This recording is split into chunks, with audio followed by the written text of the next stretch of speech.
Godina Harargee Ba'aa aanaa meettaa irraa dhufne.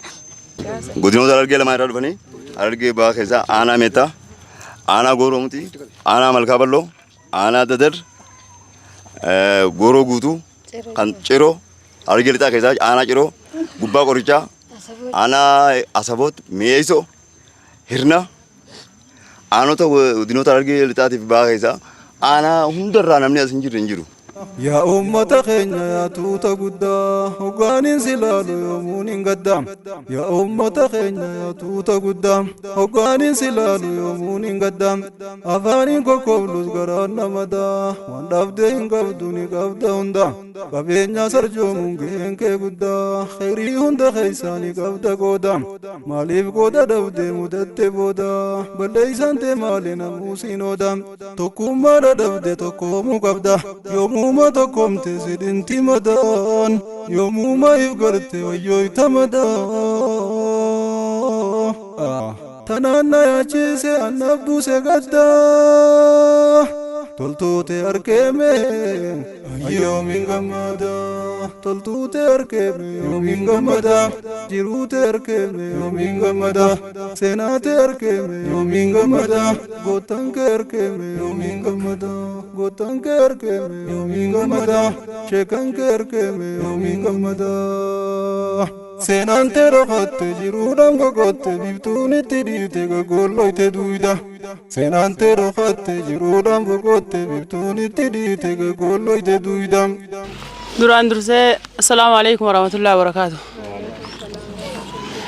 Dhaabbanni amma nu gargaaruudhaan dhuftan uummata musliimaa gurmuu ba'aa Oromiyaa irraa dhuftan baay'ee galatoomaan isiniin jaa hundumti keessanuu ijaa wal arguu keenyaaf galata rabbiiti alhamdulillahi rabbil aalamiin. Kanaafuu rakkoon isa haferraa isa darberra isa hafu caala natti fakkaata. Qaaleensi jireenyaalleen ol fuudhameera.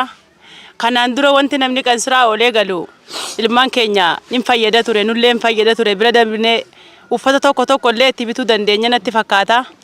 Amma immoo lubbumaan jiraachuun midhaan kiiloo tokko biri 50 bitamee ilmaan afaan buusuun boqqolloo qamaxeefiin kiiloon tokko biri 100 jira. Kana feetirra hamaadha natti fakkaata. Rakkoon keenya gaafachuun dhabne gaafin keenya bakka argachuu dhabe. Qaama dhimmi laallatutti gaafin keenya kun maaliif akka fuudhamuu dide? Bara 1994 kaanee amma bara 2002tti biyya addaarra turre gara godinoota garaagaraarra. Bara 2002 godina Iluu Abbaa Booraanaa didde isaadha. Dooyyoo bakka jaamu qubannee turre.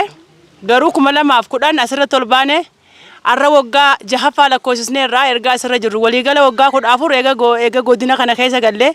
Waggaa 14 gaafin keenya baraan gaafatamuu hin dhiifne. Anaaf godinni nu deeggaruu hin dhiifne. Anaaf godinni gaafa nu deeggaran ol gaafa darbamu hin awwaalama hin ukkaamsama waan gaafin keenya kun gaafii seera alaa gaafanna yoo ta'es akka nu deebi'u barbaanna. Gaafii seera qabeessa yoo ta'e akka gaafin keenya bakka argatu barbaanna. Isin warri dhuftanii asitti nu laaltan garuu baay'ee galatoomaan isiniin jaa. Rakkoon kana caalu kan biraan jiru rakkoo qoonqoo duwwaa utuu hin ta'in inni baratellee borsilaa bakka gaajannee yaanna. Waggaa ja'a ijoolleen keenya gaafa asirratti ol baanu ijoollee waggaa 5 jirtu 5 sanaan haftee kan tokko jirtu tokkoon haftee arra bakka sadarkaa fuudhaa heerumaarra dhaabbatan urmiin isaanii jalaa deemeera barnoota namni dhabe du'ee dukkana keessa jira namni baratellee waa ofirraa arga. Rakkoon cimaan inni du'ee awwaalamu qadaasaati inni jiru mootu nama wal qixxee jiraate homaa tokko waan namatti dhagahamu qabu barnoota irraa daangeffamnee jechuudha. Akka sirna kanaan dura ture jechuudha. Numa warra Harargee asirra jiran irratti akka lammii sadaffaa afraffaatti ilaalamnaa jechuudha. Gara mana barumsaatiin ijoollee keenya geessinee nu galmeessuu didanii waggaa ja'a namni hin baratin maali rakkoon isaa maal eessa dhaqa yoo ganaa barates umriin jalaa hin deema. Sammuun namaa yeroo itti barumsa fudhatu qaba. Yeroo itti barumsa irraa gara biraatti nama shaakaluu qaba. Yeroo barumsa fudhachuu dandeessutti ijoolleen keenya barumsa dhabaniiru. Warra kanaan booda immoo dhalatee itti adeemaa jirutu jira. Barumsa gahaa argataan jiranii. Inni dhukkubaa inni du'e isa jiruus dhabee du'as dhabee turraa hamaadha. Inni du'e mitira 3 argateera keessa gadi kaameera. Nummoo warri olaafe kun duniyaarra jirru kun kan du'e ol ka jiru gidduu kana jiraachaa jirra jechuudha. Du'aan nu malee warri kafana argatee awwaalame iyyuu nagaadha iyyuu. Kan kafana dhabee awwaalamus bootaa isaa argateera jechuudha mitira isaa tarkaanfii 3 isaa.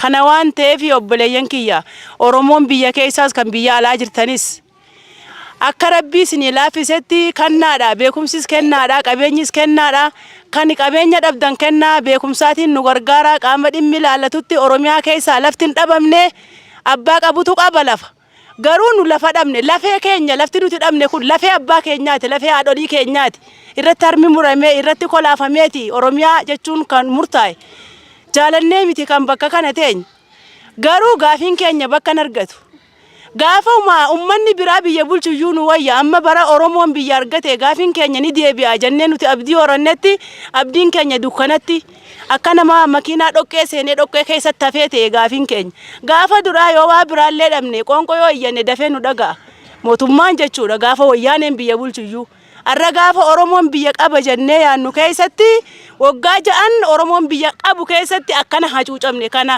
sanaan dura lafa dhabuudhaan rakkanne malee waa'ee reeshinaatiin nurraa cituudhaan akkana iyyuu hin taane gaafa wayyaaneen biyya qabu san garuu kanaafuu isaan haasofsiistanii wal arguu keenyaaf alhamdulillaahi rabbil aalamiin kan itti nu himtanu akka nu bakka argannu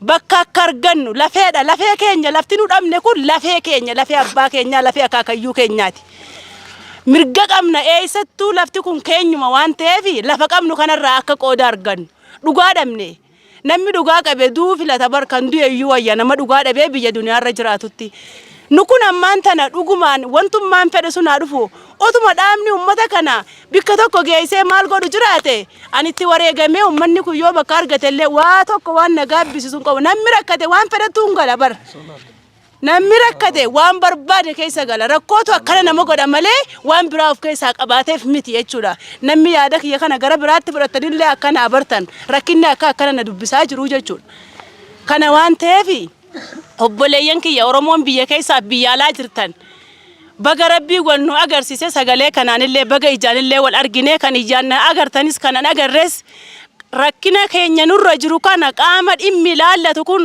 maaliif deebii akka itti dhabe maaliif akka gaafiin keenya bootaa dhabe naa iyyitanii narra isintu jira isin ol rabbitu jira akka naa gaafattaniin isin beeksisaa obboleeyyan kiyya baay'ee galatooma wal arguu kanaaf galanni karabbiiti jazaakumullahu wa khairan ummanni muslimaaf kan Oromoo taatanis hundumti keessan Oromoos kiristaanas kan taatan Oromummaadhaan dhiigaan tokko taane amantaadhaan yoo adda taanes Oromoon biyya alaaf biyya keessaa jirtan baay'ee galatoomaan isiniin jaa obboleeyyan kiyya alhamdulillah rabbil aalamiin warra nu gargaartan jazaakallahu wa khairan akkanan isiniin jaa baay'ee galatooma